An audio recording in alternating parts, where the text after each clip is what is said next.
Bonjour et bienvenue dans un nouvel épisode du podcast Go Mothers et Non Mothers, le podcast qui t'aide à mieux comprendre ton corps de femme pour bouger, vivre et faire du sport en confiance. Alors aujourd'hui, on va parler d'un sujet qui revient très souvent chez les jeunes mamans. J'entends beaucoup la question « Pourquoi mon ventre ne part pas après ma grossesse ?» Beaucoup de femmes pensent que c'est simplement du gras ou qu'elles doivent faire plus d'abdos. Mais dans beaucoup de cas, il y a une autre explication. Le diastasis. Mais la bonne nouvelle, c'est que ce n'est pas une fatalité et on peut agir dessus. Mais qu'est-ce que c'est le diastasis ? Alors le diastasis, c'est l'écartement des muscles grand droits de l'abdomen. Parfois, on entend aussi parler de diastase, c'est la même chose. Donc, ces muscles, ce sont les muscles que l'on appelle souvent la tablette de chocolat.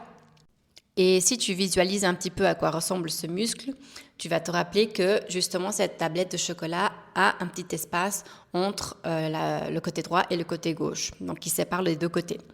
Ce petit espace, on l'appelle la ligne blanche. Pendant la grossesse, ton ventre grandit pour laisser la place au bébé. Sous la pression et l'étirement, ces muscles s'écartent naturellement. C'est fait exprès, justement pour donner de la place au bébé qui puisse se développer et grandir. C'est tout à fait normal. Et un petit spoiler alerte, finalement ça peut arriver à n'importe qui. Que tu sois enceinte ou pas, que tu sois un homme ou pas, ou que tu n'aies jamais accouché. Pourquoi ? Parce qu'en fait, justement, dès que tu prends un peu de gras, un peu de bide au niveau abdominal, justement, ton ventre s'écarte pour donner de la place à ce gras. Donc, on peut tout à fait trouver des diastasis chez les hommes aussi, ou chez des femmes qui n'ont jamais eu d'enfant. Mais c'est vrai que du coup, on va peut-être plus trouver ça en postpartum. Donc, comme on avait dit, le diastasis, c'est normal. Par contre, ce qui se passe, c'est qu'après l'accouchement, ces muscles ne se rapprochent pas complètement ou pas de manière efficace. Et c'est là qu'on vient parler de diastasis abdominale. Après, pas de panique non plus. Il y a des écartements qui vont se remettre plus vite que d'autres.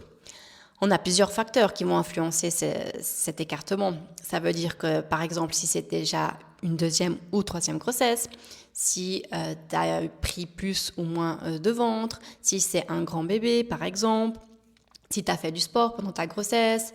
Après, en postpartum, des fois, on a un petit diastasis, mais qui peut s'empirer parce que justement, tu n'as pas géré les pressions abdominales en postpartum.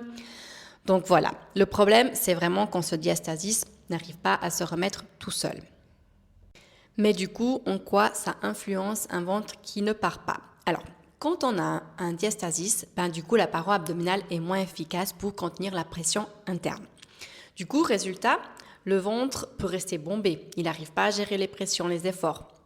Il peut du coup facilement sortir quand on pousse justement à l'effort et rester dans cette mauvaise position. Même des fois, on peut donner l'impression d'être toujours enceinte de quelques mois. Et c'est là les mauvaises remarques déplacées qu'on entend souvent après 6 mois postpartum. « Ah, c'est pour quand ?» Souvent, les femmes me disent « Je fais du sport, je fais des abdos, mais mon ventre, il sort toujours. » Ce n'est pas forcément un problème de motivation.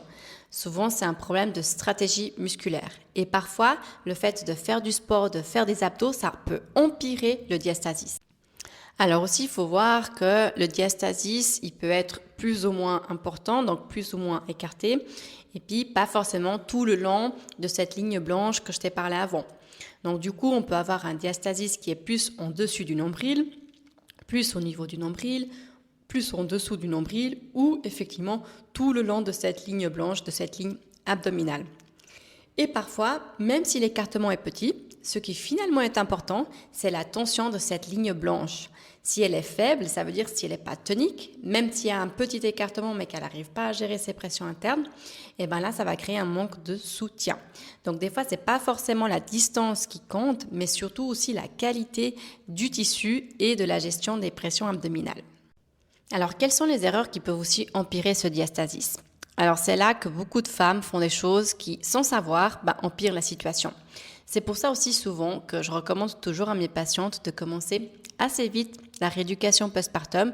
Donc même, je leur dis à partir de 4 semaines, s'il n'y a pas de contre-indication, s'il y a une bonne cicatrisation, on est go. Pourquoi ? Pour déjà leur montrer quelles sont les mauvaises habitudes à corriger, comment faire les bons gestes pour justement éviter d'empirer des symptômes qui sont peut-être même pas encore là. Donc par exemple, reprendre l'activité trop vite en postpartum, faire beaucoup de crunch, pousser fort lors des exercices, bloquer la respiration quand on fait du sport, des efforts, mais aussi dans la vie du quotidien, reprendre le sport trop intense, trop vite, négliger le périnée. Tout ça, c'est des éléments qui peuvent augmenter la pression dans l'abdomen. Et si la pression n'est pas bien gérée, elle va pousser vers l'avant votre ventre et du coup accentue cet écartement. Et du coup, c'est pour ça que beaucoup de femmes disent, depuis que j'ai repris les abdos, mon ventre sort encore plus. Alors aussi, après, attention, faut pas oublier que si on veut un ventre plat, c'est pas en faisant des crunchs qu'on va avoir le ventre plat. Et ça, oui, en faisant des crunchs, même sans diastasis, on peut peut-être pousser un petit peu le ventre en avant parce que justement, on va gagner du muscle en superficie. Mais ça sera pour un autre épisode. Reprenons notre sujet. Alors, la bonne nouvelle dans tout ça, c'est qu'on peut agir et il n'est jamais trop tard. Pendant longtemps, les femmes entendaient « c'est normal, c'est parce que tu as une grossesse, le ventre sera jamais pareil ». Mais aujourd'hui, on sait que le corps peut s'adapter et se renforcer sans problème. Le travail va surtout porter sur le transverse. Rappelle-toi, le muscle profond de notre sangle abdominale. Et si tu ne sais pas de quoi on parle, n'hésite pas à écouter notre dernier podcast qui t'explique bien qui est ce transverse. Donc, le transverse, le périnée, la respiration et la gestion de la pression abdominale. Quand ces éléments travaillent ensemble, ils créent un effet de corset naturel qui soutient cette paroi abdominale. Et c'est souvent là que le ventre commence à changer.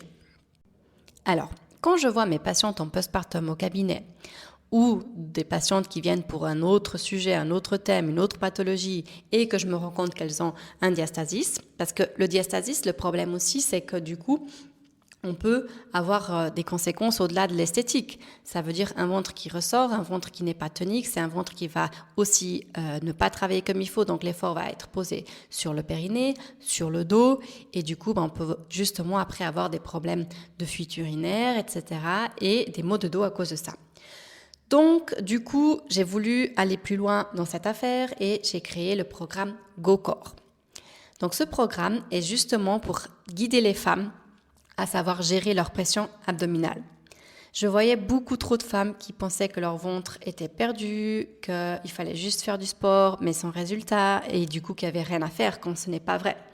Avec les bons exercices, une progression adaptée, on peut améliorer la gestion de la pression abdominale, renforcer les muscles profonds, soutenir cette ligne abdominale, par conséquent le périnée et le dos, du coup aussi refermer un petit peu ce diastasis et retrouver un ventre plus fonctionnel. Le but n'est pas forcément d'avoir un ventre parfaitement plat, mais plutôt un ventre qui travaille avec ton corps et pas contre lui. Une bonne posture, une bonne gestion de la respiration, et déjà ça, tu as 50% du travail qui est réussi. Du coup, ce programme, c'est un programme que tu peux le suivre à la maison avec mon soutien tout le long, avec des échanges en visio, des corrections des exercices et surtout un programme qui est adapté à ton corps et à tes objectifs. Si tu veux savoir plus d'informations, n'hésite pas à passer sur notre site internet gomothers.ch ou sur notre compte Instagram gomothers où tu as plus de détails par rapport à ce programme. Mais du coup, si effectivement on a un diastasis plus ou moins important et que rien n'est fait, qu'est-ce qui peut se passer? Alors, quand un diastasis reste important et que la gestion de pression n'est pas bonne, cela peut entraîner, comme je te disais avant, un ventre toujours bombé, des douleurs lombaires, une sensation de faiblesse du centre du corps, parfois des problèmes justement de périnée et une moins bonne transmission des forces pendant le sport. Donc tu seras aussi probablement moins performante, tu n'arriveras pas à avancer comme tu veux. Encore une fois, ce n'est pas pour te faire peur, mais pour te rappeler que le centre du corps joue un rôle énorme dans la stabilité de justement tout ton corps. Si tu écoutes ce podcast et que tu te reconnais dans cette situation, sache que tu n'es pas seul. Et au moins, peut-être que là, tu as compris ce qui se passe avec ton ventre. Et surtout, sache qu'il existe des solutions. Comprendre ton corps est déjà la première étape. Si ce sujet t'intéresse et que tu veux aller plus loin, je t'explique justement comment renforcer ton centre et mieux gérer les pressions abdominales dans le programme GoCore. Si tu veux savoir aussi si tu as vraiment un diastasis ou pas, regarde ton ventre chaque fois que tu te redresses, par exemple quand tu es couché, que tu te lèves ou que tu fais une espèce de crunch. Est-ce que justement autour du nombril, tu as comme un petit cône qui ressort? Ou au contraire, est-ce que tu as un creux qui se forme? Après, ce ne sera pas forcément un diastasis aussi visible s'il n'est pas très grand. Et là, tu peux aussi faire un petit test. N'hésite pas à ouvrir le lien que je vais te laisser avec le test de comment savoir si j'ai un diastasis. Et ce que tu peux faire avant tout, c'est justement d'éviter ce petit cône, de gérer la respiration. Et n'hésite pas à mettre en place tout ce qu'on a appris lors de notre dernier épisode pour activer le transverse. Ça va déjà bien protéger ton diastasis. Et si cet épisode t'a aidé à comprendre pourquoi ton ventre ne part pas après la grossesse, n'hésite pas à le partager aussi avec ton entourage. Une amie ou une maman qui pourrait en avoir besoin, mais comme on a dit au début, même avec un homme. Si tu as des questions ou des sujets que tu aimerais qu'on parle dans les prochains épisodes, n'hésite pas à nous laisser en commentaire. Et si tu aimes ce podcast et que tu veux nous aider à grandir et à qu'on puisse aider encore plus de femmes, n'hésite pas à nous laisser une note et à le partager avec un maximum de personnes. Et rappelle-toi, plus tu comprends ton corps, plus tu peux en prendre soin. Alors à très vite pour un nouvel épisode.